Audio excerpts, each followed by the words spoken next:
On a cold January day, Brian Holst sat down with Kevin Boss to discuss the hobby, their mutual interest in John Deere machines, and Kevin's upcoming auction. So we've talked about your John Deere passion. Now let's talk about your collection. I know we have an auction coming up where a lot of the stuff is tractor and harvesting related. Let's go into a little bit about the harvesting side. How'd you get into that side? You know, the way I got into it was the original show that I got started going to was a smaller local show, and they put 2 or 3 acres of oats in for binding for the threshing machine, and they decided they wanted to harvest part of that. So I had actually went to an auction and bought a pull type Massey Clipper combine, first piece that started the whole problem. And I took it to the show, enjoyed it, enjoyed people watching it operate. Mm-hmm. Probably more so than driving it. You know, I enjoyed the look of people and the stories that you get of people of who had one or how it functioned for them or how it didn't function for them. So that kind of got me started. After a year or two, they kind of added some acreage. So pretty soon we was up to 10 acres to harvest and use at the show.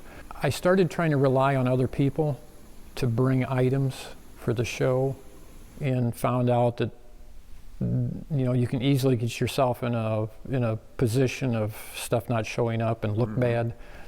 So I decided the best way to cure the problem was I'll just own everything myself.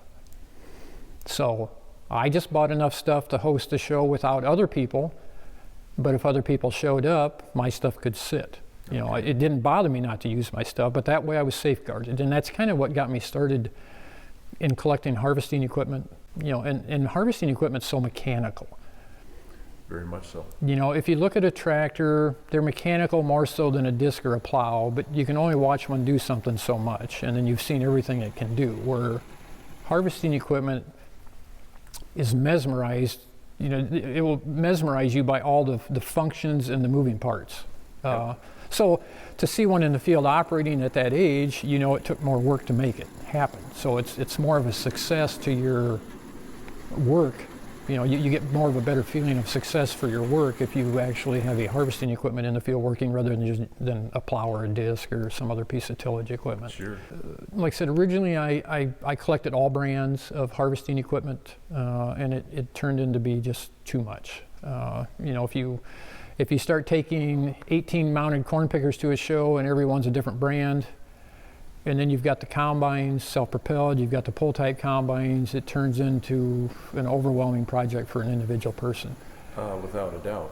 Yes. Without a doubt. So I had to carve my collection down quite a few years ago, and I decided I would just collect solely Deere just because of my closest to Deere and Company. Sure. So let's talk a little bit more about the items you have in your auction, Kevin. I know there's a lot of videos on the catalog that we see a lot of the equipment moving, but you know, what can you tell me about the tractors, the combines specifically, and most of the corn picker actually? You know, my sole purpose in most of the stuff was making it active again and using it. So you know, I always tell people when people call me and ask me the value of a combine, I said, well, the values greatly vary if you're talking about it sitting in the yard or in the field operating. And anybody that's had a combine tried to make one operate that's that age realizes what I'm talking about, not just financially, but hours of time.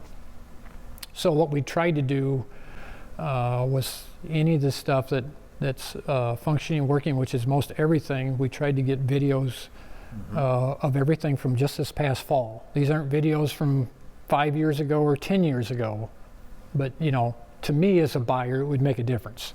If I see this thing in the field and it was harvesting, fall of 21, I'm willing to take the risk and buy it because I know it's not set, the motor isn't stuck, the bearings and belts aren't all gone. It's currently being used. But you're selling something that you would like to buy, not a project. I'm trying to sell something I wouldn't mind owning, and I'm still a collector.